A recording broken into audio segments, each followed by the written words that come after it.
O Senhor esteja convosco.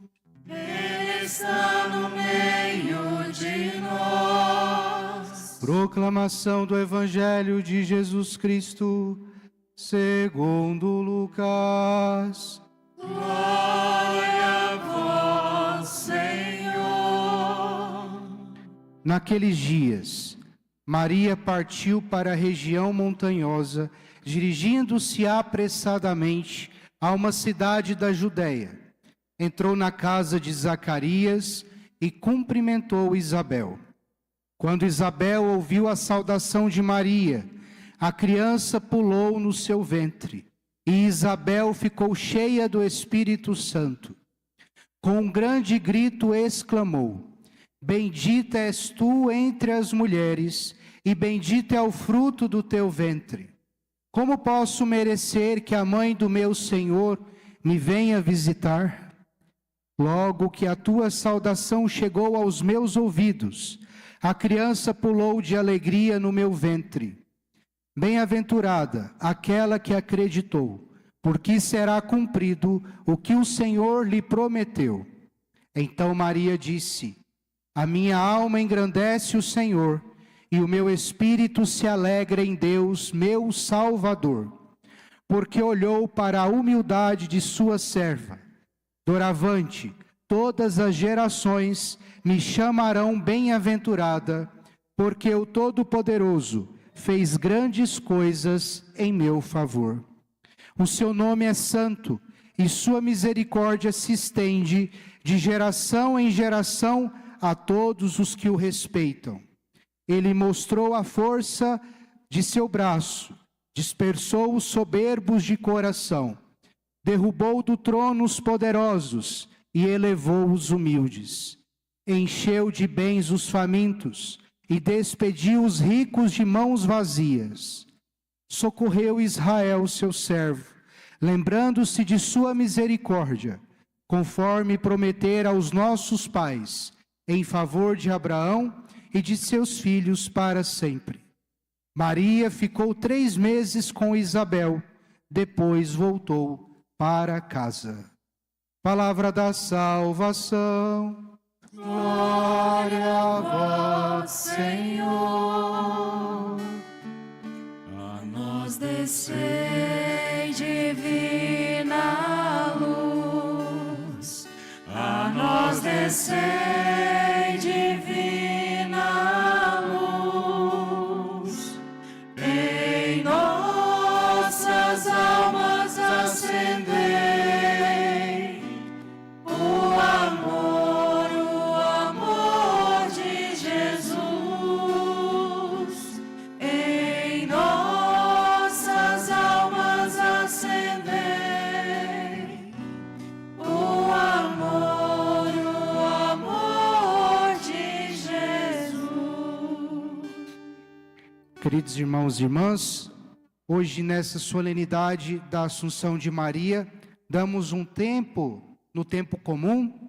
Hoje a igreja se veste de branco, de azul, para honrar a festa desse nome, solenidade da Assunção de Maria.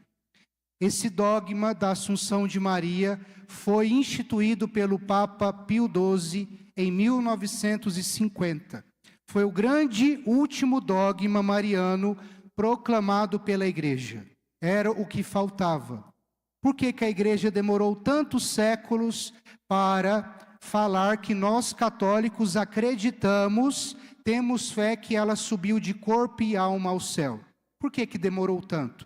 Porque a igreja, antes de declarar algo que ela tem dúvida, se investiga, se estuda, se pesquisa, e ali, pelo percurso já feito dos outros dogmas anteriores, a igreja conclui de forma solene, na década de 50, que Maria, sim, foi elevada ao céu de corpo e alma. Não é ascensão. Ascensão, Cristo ascendeu ao céu, porque ele sobe sozinho. Maria precisa da ajuda de Deus para ser elevada aos céus, porque ela não é deusa, não é uma divindade. Mas nós, cristãos católicos, acreditamos que Maria ela foi separada, preparada desde a eternidade para ser a mãe de Deus. E o dogma da mãe de Deus é outro que nós cristãos católicos também acreditamos. Nós acreditamos que Maria é o Theotokos, que vem do grego, que significa mãe de Deus. Mãe de Deus. Como que uma mulher com pecado original, vamos dizer, e como nos falam os protestantes, uma mulher qualquer, como pode uma mulher qualquer gerar próprio Deus dentro dela? Não teria como. Deus é sem pecado, Deus é sem mancha, Deus é perfeito. Por isso que, pela lógica, Maria foi preparada, foi preservada do pecado original, porque ela seria a mãe de Deus.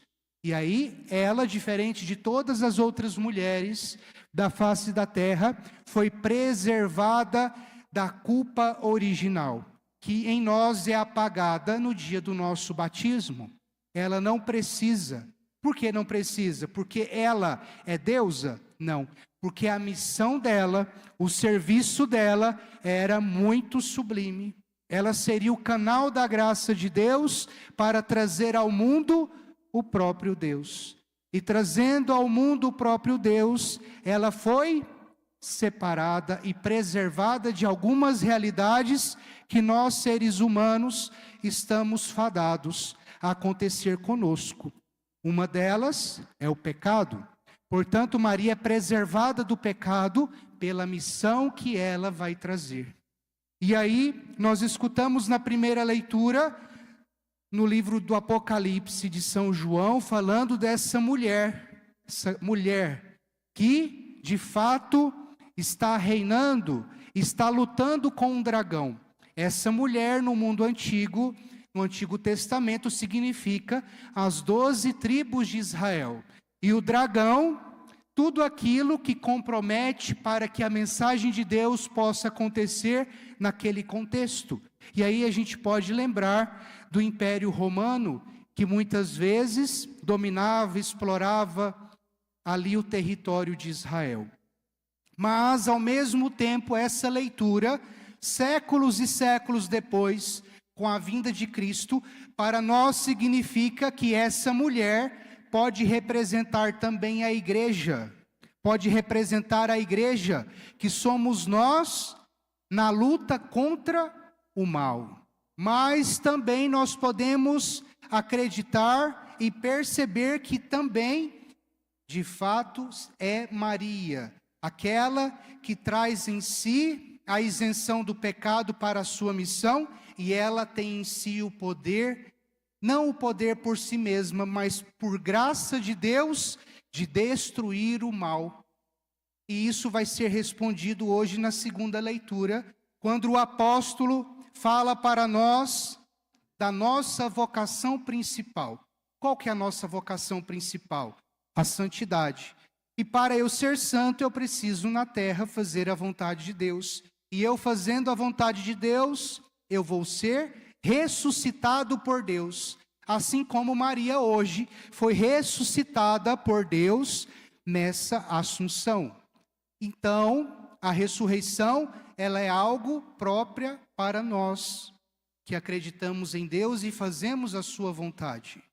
Então, como que eu, no dia a dia da minha vida, vou fazer a vontade de Deus? E aí, é preciso recorrer à vida de oração. Vida de oração constante, fazer o discernimento se eu estou ou não fazendo a sua vontade na minha vida. E outro elemento dessa segunda leitura muito importante, nos mostra Maria como sendo a nova Eva. Por que Maria é considerada a nova Eva? Porque Jesus é considerado, para muitos estudiosos, o novo Adão. Por que o novo Adão? Porque o primeiro desobedeceu ao Pai. Jesus veio para fazer a vontade do Pai e não desobedeceu o Pai.